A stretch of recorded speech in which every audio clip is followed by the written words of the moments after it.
You're watching StratNews Global. I'm Amitabh Revi. It's a pleasure to introduce Dr. Rupakjyoti Borah. He's an associate professor with Sharda University. Thank you so much, Dr. Borah, for your time. Thank you. Thank you for inviting me on the show. It's a pleasure to be on the show. Pleasure's all ours. Dr. Borah, when you're looking at what's being called these countervailing coalitions in lieu of China's behavior, whether you look at it, the East China Sea, the South China Sea, all the way to the Himalayas, Ladakh, technology, various dimensions. But I wanted to focus on your speciality, which is Japan. Now, Japan is mentioned in the same breath as, say, the Quad or other military exercises, or even any kind of pushback versus China, but it doesn't seem to get the prominence that it should get. Is that something you agree with? Yeah, I think I very much agree with what you said. I think Japan is a much under-hyped actor, but that has got to do with its history after the Second World War, wherein the post-Second World War constitution after the Second World War, it made a clear reference to the fact that Japan should not be seen as going on the offensive. Yeah. It can go for defense, but not offense. So Japan has always tried to be a low-key player, but we must not forget that Japan is the third biggest economy in the world after the United States and China, and its defense forces, which are known as the self-defense forces, are a very potent and sophisticated force. And I would say Japan is a very silent but very potent actor in the Indo-Pacific. Dr. Borah, when we talk about multilateral or bilateral relations with Japan, India-Japan or India-US-Japan, even in the Quad when you expand it to include Australia. Now, of course, I do know that a forthcoming book of yours is dealing with India, US, Japan and the strategic relations. And I think the second line in that is that three is not a crowd. Could you explain that idea of yours? I think it's high time. I think we have seen in the recent days, there are various people, there are various commentators calling for the democracies of the world to get together in order to take on a belligerent China. Why China is becoming so belligerent, that is another issue altogether. But I think it's high time that nations like India, United States and Japan got together because they have so much in common. Although the Quad also includes Australia, I think now it's high time to bring Australia also into the Malabar exercises, given the fact that Australia has also been at the receiving end of the belligerence. Coming back to the role of Japan, I think the role that Japan plays in the region, I think, is too important to be missed. Japan is a major economic power and has very important stake in maintaining the sea lanes, that the sea lanes of communication are open and safe in the region. I think it depends on the Middle East for its oil, and it depends on the same sea lanes of communication to see that its exports reach the various markets, both in the Middle East and in Australia, for example, markets like Australia and other parts of the world. So I think this is an idea whose time has come. An idea whose time has come. You're mentioning the Malabar exercises and a lot of reports every day suggesting that Australia will be re-invited for that, the Quad again. But tell us a little bit more in detail about India and Japan's defense cooperation, maritime cooperation. We have exercises with all three armed forces as well, right? Yes. Japan and India have been collaborating a lot in the realm of defense. All the three wings of the armed forces, the Army, the Navy, and the Air Force now have bilateral exercises, which is a big step for Japan, because until 2012, India and Japan only had naval exercises at the Coast Guard level, not even between the navies, only between the Coast Guards. So from 2012 to 2020, I think it has been a leap of faith in the realm of defense for Japan. And as I pointed out in the beginning, Japan's defense forces are prohibited by the constitution to engage in offensive activities. But now Japan also has a base in Djibouti, a maritime self-defense force base. It has interests in Sri Lanka, and I think we must not forget that along with India, Japan and the United States are the two major and big countries that have not participated in the Beijing-backed BRI, Belt and Road Initiative. So I think that's an important fact that we must not overlook. And Japan and India are likely to sign what is known as an AXA, an acquisition and commercial subscription agreement. It's known as the treaty, on the lines of the LEMOA or LEMOA with the United States, or a recently signed agreement with Australia as well. Right. Yeah. I was just going to ask you about that, but good that you brought up Djibouti, because now that's where China also has its presence. So Yes, that could prove to be an important cooperation there if that works out. I think so, yeah, because Japan doesn't want to be left out of the picture in Africa. It has been organizing what is known as the TICAD conferences, Tokyo International Conferences for African Development, for a long time now.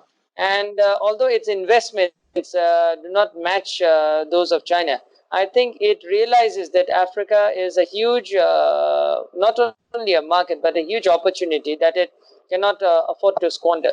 So I think part of the growing collaboration between India and Japan will also be in third countries, and we must remember that India and Japan are also have invested in carrying out the operations of terminal, the East Container Terminal in the Colombo port in Sri Lanka, which itself is a different mode of investment from that of the Chinese investment in Sri Lanka altogether. But for example, why is defense collaboration, cooperation, or the export-import of defense technology at such a low level in terms of India getting technology from Japan, defense technology? I think part of the reason, I think what you said is correct. Part of the reason is, again, in the Constitution, because the Constitution expressly prohibits Japan from selling, developing offensive platforms. That's number one. Then second factor is the costs are very prohibitive. As with most things Japanese, the costs are very prohibitive. Maybe India can find, if not the same, but similar platforms at lesser prices on the international market. And number three, and the thirdly, is the bureaucratic process is a long-drawn affair on both the sides, in India as well as in Japan. I have spent time in Japan. I've asked these questions to many people on the Japanese side as well, and who say that there are no fixed timelines to this, and that is a big issue. And part of the issue could be also be domestic, because this issue could also lead to pressure on the Abe government from the other political parties within the Japanese domestic audience. So that is also another factor.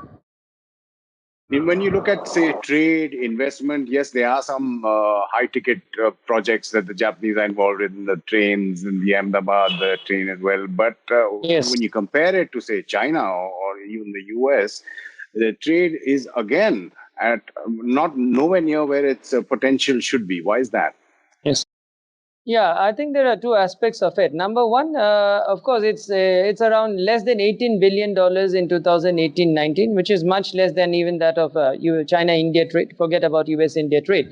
Part of the reason is that I think the Japanese take a long time in studying and in evaluating the markets before putting in their money. So maybe they would like to see how their initial investment actually work out before putting in more money, because this is where the way the Japanese go. They don't. There are some countries and the companies which come in immediately. It's a different kind of model of investment.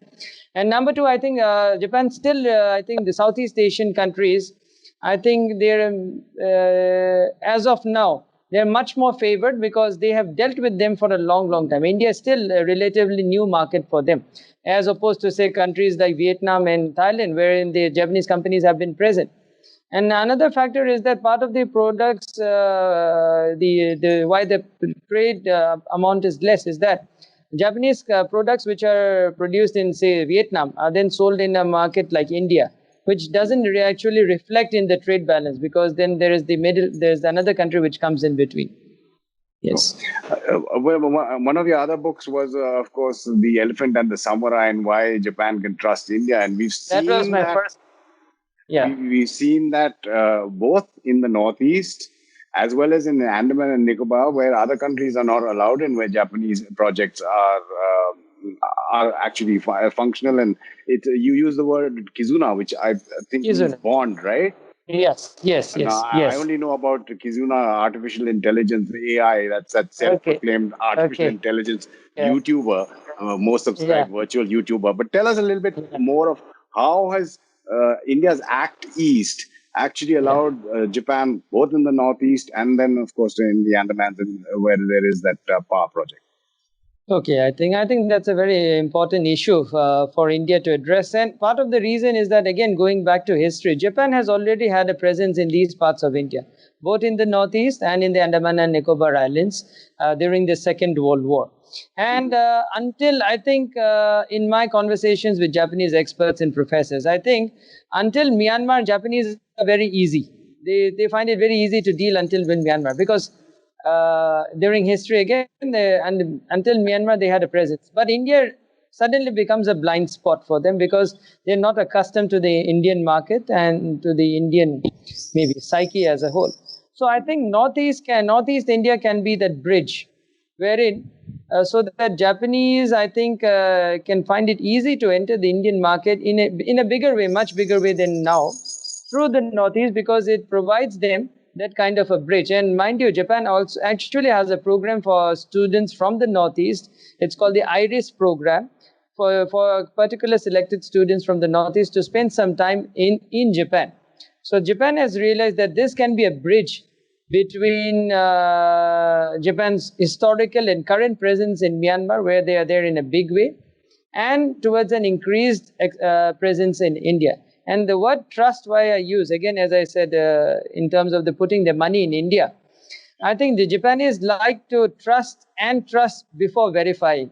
So I think so they move in very slowly, but once they are sure that they can that India is a trustworthy partner, I'm sure I think they would be willing to put their money where their mouth is. And now, actually, in the aftermath of the coronavirus outbreak, as a part of the package of that the Shinzo Abe government has unveiled,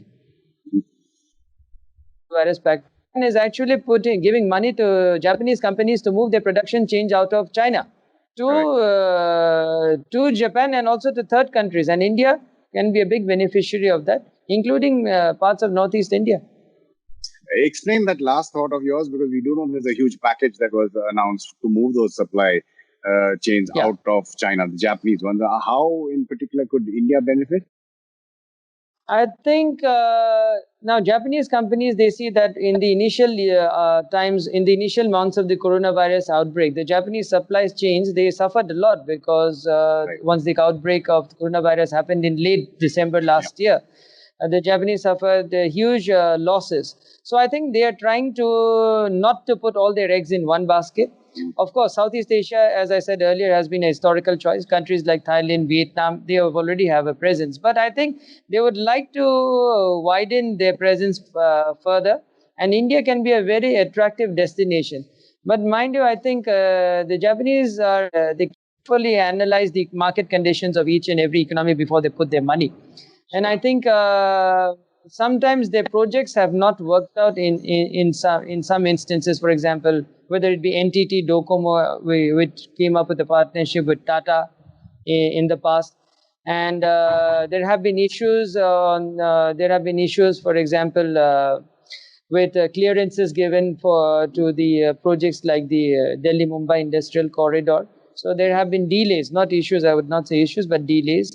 So I think so while they are waiting and watching for things to ease out, so that I think it helps that India has moved upwards in the ease of doing business in the world, in the rankings released by the international agencies. So I think in the future we are likely to see more of the Japanese supply chains moving out of China to countries in Southeast Asia and also to India, provided the Indian government can provide the right conditions to the Japanese companies. Dr. Rupakjyoti Borah, thank you so much for your time and your perspective on a topic that usually doesn't get so much prominence or as much prominence as it should. Thank you again for your time. Thank you. Thank you so much for having me on the show. Thank you. And just a reminder to our viewers, if you want to get all the latest news and analysis from an Indian perspective of international relations and what's happening around the world, do log on to our website, StratNewsGlobal.com. You can also follow our social handles on Twitter, on Facebook, and on Instagram. And just click on that bell icon on YouTube if you want to get reminders of videos like this one that we put up. You're watching StratNews Global. I'm Amitabh Revi.